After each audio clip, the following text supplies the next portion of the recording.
الحمد لله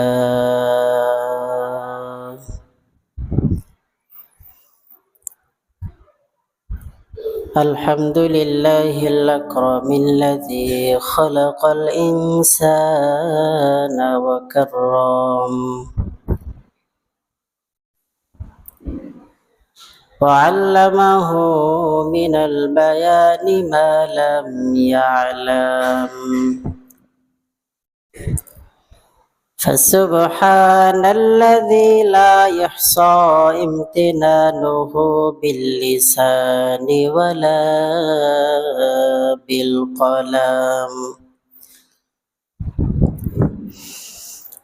ونشهد أن لا إله إلا الله وحده لا شريك له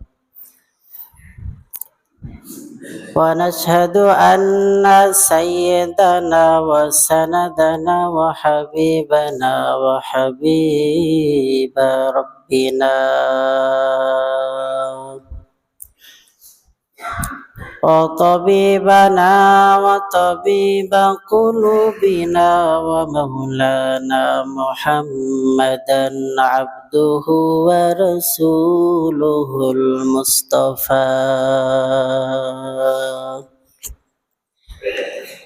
صلى الله تعالى عليه وعلى آله وأصحابه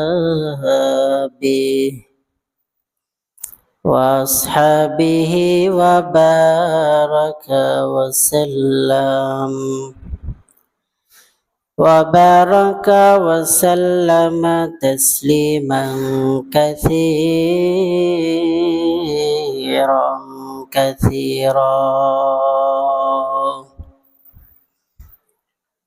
أما بعد فأعوذ بالله من الشيطان الرجيم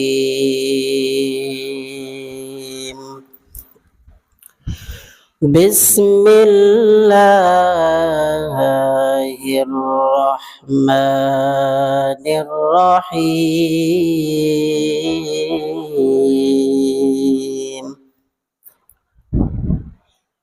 إني وجهت وجهي للذي فطر السماوات والأرض حنيفا وما أنا من المشركين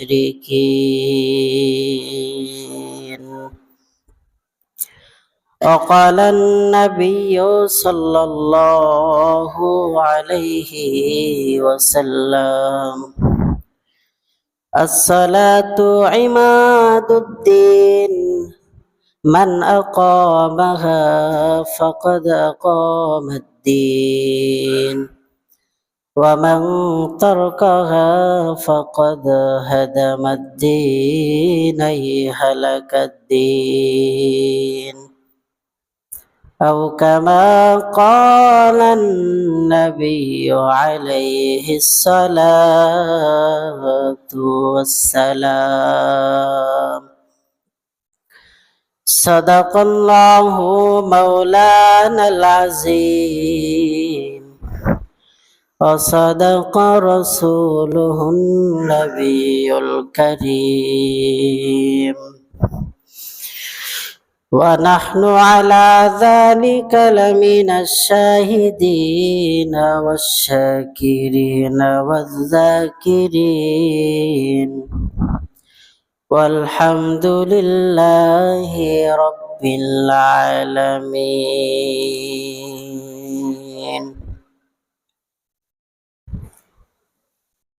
আসবে মরণ কখন কোথায় কারো জানা নাই আসবে মরণ কখন কোথায় কারো জানা নাই জানাজার নামাজের আগে নামাজ পড়ো ভাই তোমার জানাজার নামাজের আগে নামাজ পড়ো ভাই আসবে মরণ কখন কোথায় কারো জানা নাই আসবে মরণ কখন কোথায় কারো জানা নাই,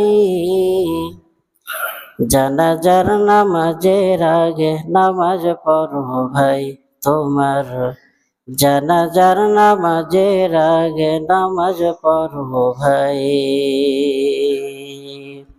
আলহামদুলিল্লাহ, সৃষ্টির মহান স্রষ্টা দয়াময় আল্লাহ পাকের দরবারে লাখো কোটি শুকর ও সুজদ, যে মহামহিয়ান গরিয়ান রব আমাদেরকে হাজারো ব্যস্ততাকে অপেক্ষা করে আল্লাহ পাকের ডাকে সাড়া দিয়ে জুমার নামাজ আদায়ের লক্ষ্যে মসজিদে আসা ও বসার মতো তৌফিক দান করেছেন। এজন্য রবের দেয়া জবান দিয়ে শক্তি দিয়ে কালেমাতুশ শুকর আদায় করি। সকলে জবান খুলে পড়ি আলহামদুলিল্লাহ। অতঃপর যে মহান রব আমাদের হেদায়েতের জন্য, মুক্তির জন্য যুগে যুগে লক্ষাধিক নবী রাসূল পাঠিয়েছিলেন, তাদের মধ্যে আমার আপনার নবী সর্বশ্রেষ্ঠ নবী, দরদি নবী, মায়াবী নবী, আশরাফুল আম্বিয়া, আফজলুন নবিয়্যিন নবী মুহাম্মদ মুস্তাফা সকলেই পড়ি সাল্লাল্লাহু আলাইহি ওয়াসাল্লামের উপর। রাসূল আকরাম সাল্লাল্লাহু আলাইহি ওয়াসাল্লামের উম্মতের উপরে কত মায়া, এটা যদি আমরা শুধু শুনি, এটা যদি আমরা একটু উপলব্ধি করি, তাহলে তার প্রতি দরুদের আওয়াজ এত নিচু হওয়ার তো কোনো প্রশ্নই আসে না। সকলেই দিল অন্তর মন ভরে রসুলের প্রতি দরুদ শরীফ পাঠ করি, পড়ি সাল্লাল্লাহু আলাইহি ওয়াসাল্লাম। রসুলের উপর দরুদ পাঠ করবেন না কেন? যে রসুলকে আল্লাহ তাআলা নিজের কাছে ডেকে নিয়েছেন, নেওয়ার পরে আল্লাহ পাক বললেন, নবী আপনি কি চান? আল্লাহ পাকের রসুল বললেন যে আল্লাহ আমি কিছুই চাই না, আমি চাই আমার গুনাহগার উম্মতের নাজাত। আল্লাহ তাআলা আরশে আজিম থেকে বললেন যে নবী এখন তো আমি রব আপনাকে দুনিয়া থেকে আমার কাছে ডেকে নিয়েছি মেরাজের মাধ্যম দিয়া, আপনার চিন্তা করার কোনো কারণ নাই নবী। আপনি এই যে আমার সামনে এসে উপস্থিত হয়েছেন, এখন আমার সামনে আর আপনার সামনে কোনো জায়গা ফাঁকা নেই, অর্থাৎ একেবারেই কাছাকাছি নবী আপনি। এখনো আপনি উম্মতদেরকে ভুলেন নাই যে ইয়া আল্লাহ আমি আমার উম্মতকে কিভাবে ভুলি, আমার উম্মতকে ভুলে আমি একটা সেকেন্ডও থাকতে পারি না। সঙ্গে সঙ্গে আল্লাহ তাআলা জানিয়ে দিলেন নবী হে আপনার চিন্তা করার কোনো কারণ নাই গো আল্লাহর নবী, আমার পয়গম্বর আপনি শুনে রাখেন, শুনে রাখেন। বাবার মায়ের মাঝে সন্তান যেরকম ভাবে নিরাপদে ঘুমায়, ও নবী আপনি শুনে রাখেন আমি আর আপনি রসুলের মাঝে আপনার উম্মত গুলোর চাইতেও নিরাপদে। সুবহানাল্লাহ নাই? মা আর বাবার মাঝে সন্তান ঘুমায়, একবার জেগে জেগে মা খবর নেয় সন্তানের কি অবস্থা, পেশাব করেছে নাকি, কাপড়গুলো পাল্টাই দিতে হবে, শরীরের উপরে কাপড় আছে নাকি, খেতা কম্বল আছে নাকি, বাবাই মাঝে মাঝে মাঝে মাঝেই ঠিক করে দেয়। তার মানে সন্তান একেবারেই নিরাপদ। আল্লাহ তাআলা জানিয়ে দিলেন নবী চিন্তা করার কোনো কারণ নাই, মন খারাপেরও কোনো কারণ নাই। আপনি আর আমার মাঝে ভিন্ন নবীর উম্মতের কথাবাদ, আপনার নবী আপনার মাঝে আর আমার মাঝে একেবারেই নিরাপদ। সুবহানাল্লাহ বলেন। আল্লাহর পয়গম্বর ডাকতে বললেন ওগো মালিক শুধু নিরাপদে থাকলে হবে না, আমার গুনাহগার উম্মতের কি অবস্থাটাই না হবে। আল্লাহ আপনি জানিয়ে রাখেন, আমার একটা উম্মত জাহান্নামে যাওয়া পর্যন্ত, জাহান্নামে থাকা পর্যন্ত আমি নবী মুহাম্মদ কিন্তু জান্নাতে যাব না। আল্লাহ তাআলা সঙ্গে সঙ্গে পেয়ারা হাবিবকে ডাক দিয়ে বললেন, ও আমার নবী, এখন আর দূরে নাই যে জিবরাইল, তাড়াতাড়ি যাও আমার নবীকে বলো বলো। এখন পয়গম্বর আল্লাহ তাআলার সামনেই বসা। আল্লাহ তাআলা জানিয়ে দিলেন, নবী আমি রব কথা দিলাম রে, আপনার একটা উম্মতকেও আমি রব জাহান্নামের আগুনে জ্বালাবো না। কোন নবীর উম্মত আমরা শোনেন,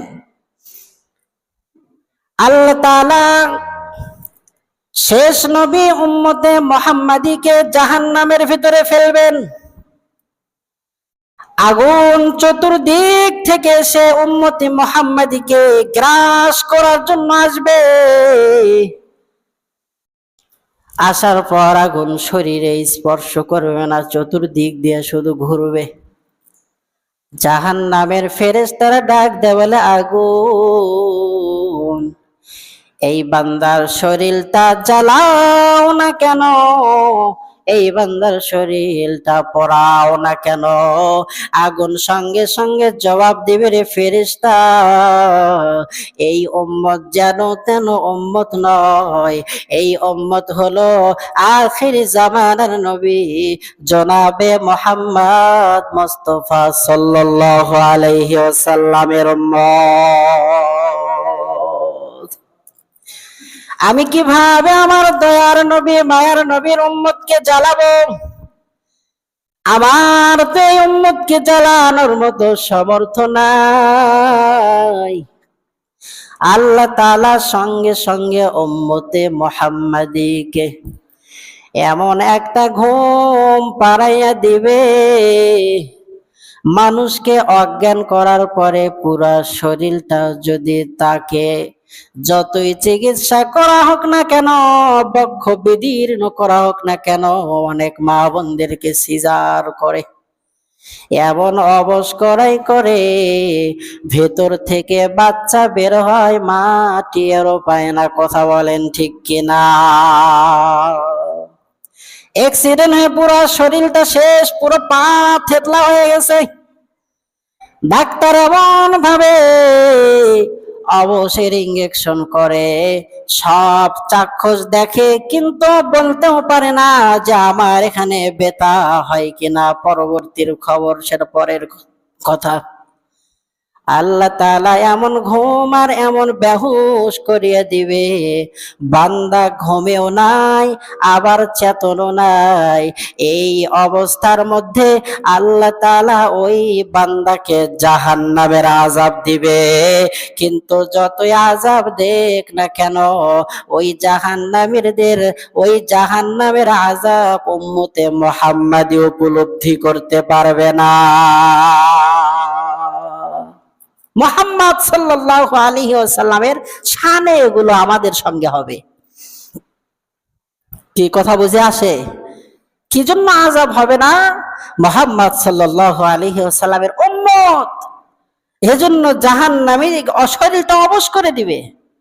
অবশ করে দেওয়ার পরে নির্ধারিত যে সময় থাকবে গুনাহের শাস্তি, এই শাস্তিটা শরীর অবশের মধ্য দিয়ে আল্লাহ তাআলা তাকে দিবেন। কারণ আল্লাহ পাকের কথা হক না বাতিল, সত্য না মিথ্যা? আল্লাহ পাকের কথার ভিতরে কোনো মিথ্যা অবকাশ আছে? আল্লাহ তাআলা বলেছেন যে জাহান্নামীদেরকে শাস্তি প্রদান করা হবে। হ্যাঁ, উম্মতে মুহাম্মাদীকে রব শাস্তি দিবেন, কিন্তু আল্লাহ তাআলা আগেই উম্মতে মুহাম্মাদীর পুরো শরীরটাকে অবশ করে রাখবেন। এতই শাস্তি দেওয়া হবে, উম্মতে মুহাম্মাদী টেরও পাবে না। সুবহানাল্লাহ বলেন। কোন নবীর উম্মত চিন্তা করেছেন? রবের সামনে গিয়ে যেই নবী আমাদেরকে ভোলে না, শুধু কান্না করে। যে নবী দুনিয়াতে আসার পরে মা আমিনা বর্ণনা করেন, আমার পয়গম্বর সিজদায় লুটিয়ে গিয়েছে। আমি মা আমেনা আমার ছোট্ট সন্তানের কানের কাছে কানটা লাগিয়ে শুনি, শিশু মোহাম্মদ সেজদায় পড়িয়া পড়িয়া বলে, আল্লাহ আপনি আমার গুনাহগার উম্মতকে ক্ষমা করবেননি। আল্লাহর পয়গম্বর 3 দিন হলো মদিনাতে, কোনো খবর নাই। আবু বকর পাগল হয়ে গেছে, ওমর পাগল হয়ে গেছে, পুরা মদিনার মানুষগুলো 3 দিন হলো খাওয়া দাওয়া বাদ। সবাই শুধু কান্না করে, নবী কোথায়, নবী কোথায়। এই 3 দিন পরে আবু বকর ওমর নবীজিকে খোঁজার জন্য বাহিরে বের হয়ে গেছে। বাজারে গিয়ে ওমরে ফারুক রাদিয়াল্লাহু তাআলা আনহু ডাক দেয়, বলে, মদিনার মানুষ, আল্লাহর পয়গম্বরের 3 দিন হলো খোঁজ নাই রে। তোদের মধ্যে কেউ যদি আমার পয়গম্বরকে মারিয়ে ফেলছো তো বলো, তাহলে আমি ওমরের হাত থেকে রেহাই পাবে। আর যদি খবর না দিতে পারো, আমি ওমরের স্পষ্ট ঘোষণা, আমার তরবারির হাত থেকে কিন্তু একটাও রেহাই পাবে না। কারণ আমার রাসূল 3 দিন হলো মদিনাতে নাই। আবু বকর সিদ্দিক ডাক দিয়ে বলল, ওমর পাগলামো করিও না, আমার পয়গম্বরকে খুঁজে খুঁজে খুঁজে খুঁজে বের করতে হবে। শহর ছেড়ে গ্রামের দিকে চলে গেছে। একটা পর্যায়ে খুঁজতে খুঁজতে মরুভূমির ভিতরে ওমরে ফারুক আর আবু বকর সিদ্দিক রাদিয়াল্লাহু তাআলা আনহু রওয়ানা। যাইতে যাইতে একটা গাছের তলে, গাছের নিচে একটা রাখাল কান্না করে। ওমরে ফারুক রাদিয়াল্লাহু তাআলা আনহু বলল, রাখাল তুমি কান্না করো কেন? রাখাল ডাক দিয়ে বলে, আপনারা কে? আপনাদেরকে তো চিনি না। ওমরে ফারুক ডাক দিয়ে বলল, আমি ওমর, আর আমার সঙ্গে যিনি তিনি হলো আবু বকর। রাখালের কান্না বেড়ে গেছে, যে রহমাতুল লিল আলামিনের দরবারের মানুষগুলো এখানে আসতে, তাদের কাছে নির্বিঘ্নে সব কিছু বলা যাবে। একটা সময় বলে, ওমর আপনার হাতেও ধরি, আবু বকর আপনার পায়েও ধরি। ওই যে মরুভূমির ভিতরে তাকিয়ে দেখেন, আজকে 3 দিন হলো সমস্ত প্রাণীগুলো, ওট ভেড়া দুম্বা ছাগলগুলো ঘাসে মুখ লাগায় না। তার কারণটা হলো, ওই যে ঝুপড়ির ভিতরে, গর্তের ভিতরে এমন একটা পাগল, সে উম্মতি উম্মতি উম্মতি বলে কান্না করে রে ওমর। আজকে 3 দিন হয়ে গেল, ওই লোকটার কারণে আমাদের ওট ভেড়া ধুম্বা দুম্বা গুলো ঘাসে মুখ লাগায় না। ওমরে ফারুক এবার চিৎকার মেরে উঠছে, আবু বকর এটা আমার রাসূল আর নবী ছাড়া কেউ নয়, তাড়াতাড়ি দৌড়াও। ওমরে ফারুক গর্তের কিনারায় গিয়ে ডাক দিয়ে বলে, ও গো আল্লাহর নবী, তাকিয়ে দেখেন আমি ওমর এত শক্তিশালী যুবক, আজকে 3 দিন হলো কোনো দানা পানি আমার পেটে যায় না গো আল্লাহর রাসূল, একটু তাকিয়ে দেখেন। আবু বকর সিদ্দিক ডাক দিয়ে বলে, ও গো আল্লাহর নবী, পুরা মদিনার মধ্যে, মক্কার মধ্যে আমার চাইতে বড় কাছের মানুষ আপনার আর কেউ আছে বলে তো আমার মনে হয় না। ও গো আল্লাহর পয়গম্বর, মাথাটা উঠান, উঠিয়ে আমার দিকে একটু নজর করেন, দেখেন আপনার ভালোবাসার মানুষ, আপনার সবচাইতে কাছের মানুষের অবস্থাটা কেমন হইয়া গেছে। আল্লাহর পয়গম্বর আরো জোরে জোরে বলে, আল্লাহ আমার উম্মতদেরকে বাঁচাও। ওমরে ফারুক তাকিয়ে দেখে গর্তের ভেতরের মাটিগুলো চোখের পানি দ্বারা ভিজিয়ে কাদা হয়ে গেছে। ওমরে ফারুক ডাকতে বলো, আল্লাহর নবী, আপনি সাক্ষী থাকেন আর মাথা উঠান, আমি ওমরের জিন্দেগীর সমস্ত আমলগুলো আপনার গুনাহগার উম্মতকে আমি দান করে দিলাম। আবু বকর সিদ্দিক ডাকতে বলো, আল্লাহর নবী, আপনি মাথা উঠান, আমার জিন্দেগীর সমস্ত আমলগুলো আমি আপনার গুনাহগার উম্মতের জন্য দান করে দিলাম। আল্লাহর পয়গম্বর মাথা উঠায় না। ওমর ফারুক রাদিয়াল্লাহু তাআলা আনহু এবার আবু বকরকে বলল, আবু বকর ভাই, এরকম করে পয়গম্বরকে ওঠানো সম্ভব না, তাড়াতাড়ি মা ফাতেমারে নিয়ে আসা দরকার। নবীজির কলিজার টুকরো মেয়ে ফাতেমাকে এবার নিয়ে আসা হলো, সঙ্গে আলী রাদিয়াল্লাহু তাআলা আনহু, সঙ্গে হাসান হোসাইন। নবীজির কলিজার টুকরো মেয়ে ফাতেমা নবীজির পার্শ্বে দাঁড়িয়ে বলে, ওগো আল্লাহর নবী বাবা,